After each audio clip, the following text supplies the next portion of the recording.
Hello everyone and good morning. My name is Vivek Sharma and today we will be discussing three major articles. पहला article we will be discussing about 2-3 major locations. Iran के बारे में discuss करेंगे and साथ के साथ Qatar के बारे में यहाँ पे डिस्कस करेंगे जहाँ पर यूएस मिलिट्री बेस के ऊपर ईरान ने अटैक किया है. Then we will be talking about rising evaporative demand के बारे में. थर्ड आर्टिकल में state of climate in Asia 2024 की रिपोर्ट के बारे में हम डिस्कस करेंगे. आइए शुरुआत करते हैं जहां पर हम समझते हैं 22 जून की रात को क्या हुआ. 22 जून को यूएस ने अटैक किया किसके ऊपर? यहां पर ईरान के ऊपर. ईरान की 3 न्यूक्लियर फैसिलिटीज को यहां पर डिस्ट्रॉय किया बंकर बस्टर बॉम्ब्स के थ्रू, जिसे GBU-57 के नाम से आप जानते हैं. एंड इसमें बॉम्बर 2 को यहां पे यूज किया गया था, जिसके बाद से ही यूएसए ने यह कहना स्टार्ट किया कि भाई डिप्लोमेसी के थ्रू ये ईरान के न्यूक्लियर प्रोग्राम को रोक नहीं पा रहे थे, तो इस वजह से ये स्ट्राइक्स को कंडक्ट किया गया. ईरान सिक्योरिटी काउंसिल ने रिटेलिएशन के लिए ऑथराइज किया एंड अब हो सकता है कि बहुत जल्द ईरान कहीं ना कहीं इजराइल और यूएस के वेरियस मिलिट्री बेसिस के ऊपर अटैक करे. अब यहाँ पे यूएस का एक मिलिट्री एयरबेस था जो कि कतर के अंदर लोकेटेड था एंड जो इराक के अंदर लोकेटेड था. इन दोनों ही मिलिट्री बेस के ऊपर यहाँ पे अटैक किया गया ईरान के द्वारा 23 जून को. एंड इसका रिटेलिएशन अगर हम बात करें तो कहीं ना कहीं आप ये कह सकते हैं, कतर कहता है कि भाई हमें राइट टू सेल्फ डिफेंस है, तो कहीं ना कहीं हम भी इसका रिटेलिएशन देंगे. तो अगर कतर की बात करें, ये कतर है आपका, इसके बगल में बिल्कुल यहाँ पर एक छोटा सा कंट्री बहरीन भी है एंड ये यूएई आ जाता है आपका. अब यहाँ पे आपका एक एयरबेस है जो कतर के अंदर लोकेटेड है. इस एयरबेस को यहाँ पे टारगेट किया गया था जहां पर 10,000 से ज्यादा यूएस के सोल्जर डिप्लॉयड है एंड यहाँ पे बहुत सारी मल्टीपल प्रोजेक्टाइल्स को शूट किया गया था, बट कुछ उसमें से इंटरसेप्ट कर ली गई थी, कुछ का इंपैक्ट आपको देखने को मिलता है. सेम इराक के एयरबेस के ऊपर भी आपको सेम ही चीज देखने को मिली है. अब ईरान और इराक के बीच में अगर हम बात करें तो क्या बात हुई, तो ईरान ने यहां पर डिस्क्राइब किया कि भी ये एयर स्ट्राइक रिस्पॉन्स है यूएस के अग्रेशन का. कतर ने इसे कंडेम किया, कहते हैं कि भाई ये तो कहीं ना कहीं हमारा भी राइट टू रिस्पॉन्ड है कि आपने हमारे ऊपर अटैक किया है तो हम भी आपके ऊपर अटैक करेंगे.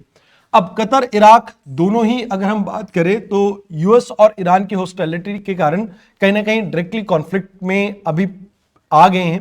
एंड यहां पर गल्फ एरिया की सिक्योरिटी के ऊपर भी एक थ्रेट है. यूएस के जो इस अटैक के बाद से स्ट्रेट ऑफ हार्मोज को बंद करने की ईरान बात कर रहा है, तो इससे ग्लोबल सप्लाई चेन खासकर ऑयल की डिस्टर्ब हो सकती है.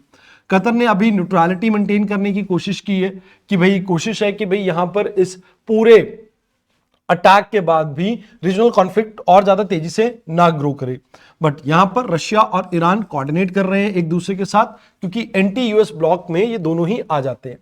अब ईरान के लोकेशन की बात करें तो ये कुछ इंपॉर्टेंट जैसे न्यूक्लियर साइट्स हैं जिसको आपको पता होना चाहिए, जैसे बंदरबाज पोर्ट हो गया, देन नंताज हो गया, देन यहाँ पर तेहरान हो गया, फुरदो हो गया, यहाँ पे इस फाहन हो गया, यहाँ पे अरक हो गया यहाँ पे. तो ये कुछ ऐसे आपके साइट्स हैं जो आपको पता होनी चाहिए. बट ईरान की अगर हम ज्योग्राफी की बात करें तो यहाँ पर जारगोस माउंटेन है, यहाँ पर अल्बरूज माउंटेन है, दास्ताए काविर, दास्ताए लुत, ये 2 डेजर्ट्स हैं इसके. एंड ये आपका तेहरान इसकी कैपिटल सिटी आ जाता है और ये बॉर्डर शेयर करता है अजरबैजान, टर्की, इराक. इस साइड अगर आप बात करें Pakistan, Afghanistan, Turkmenistan, 2 water bodies हैं, कैस्पियन सी, पर्शियन गल्फ, वैसे state of हार्मोज and gulf of Oman भी आप यहाँ पे देख सकते हैं. तो ये चीजें हैं जो आपको इसके बारे में याद रखनी. आइए अब बात करते हैं अगले आर्टिकल की. अगले आर्टिकल में हमें समझना होगा एक टर्म को, दैट इज थर्स्ट वेव, या अभी सबसे पहले हम समझते हैं इवेपोरेटिव डिमांड को. इवेपोरेटिव डिमांड क्या होती है?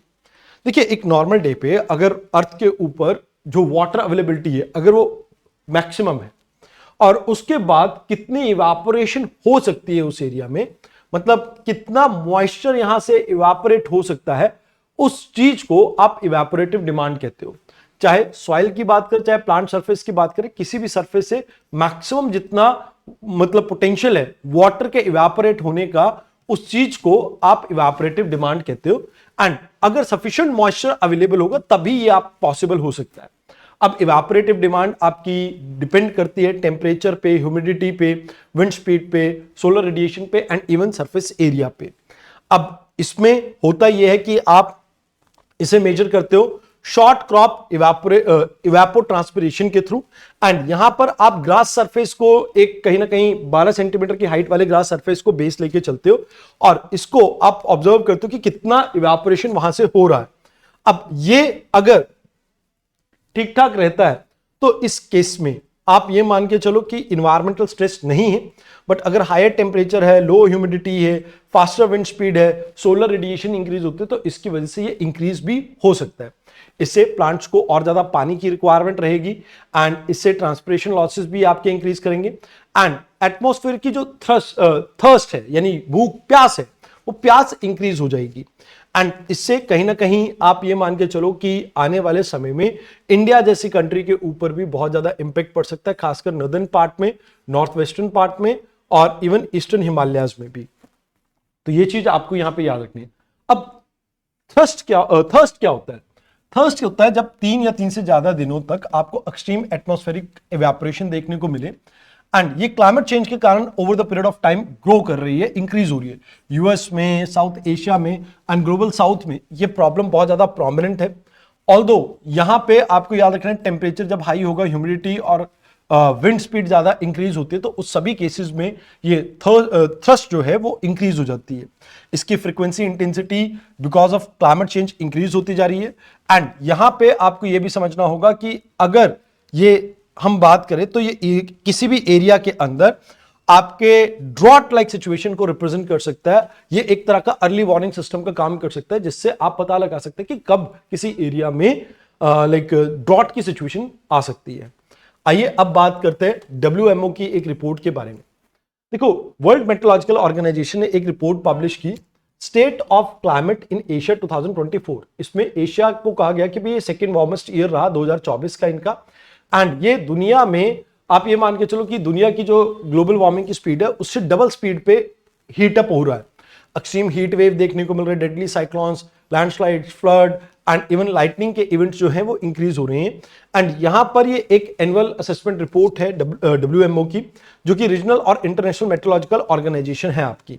तो यहां पर आप मान के चलें कि ह्यूमंस के ऊपर और इकोनॉमी के ऊपर क्या इसका इंपैक्ट रहेगा उसके बारे में बात की जाती है। इस रिपोर्ट में यह बताया गया कि लाइटनिंग के कारण 1300 से ज्यादा लोगों की डेथ हुई।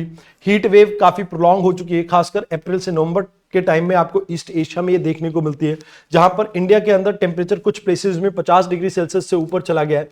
यहां पे आपका जो एवरेज एशिया का जो टेम्परेचर है 1.04 डिग्री सेल्सियस से इंक्रीज कर चुका है।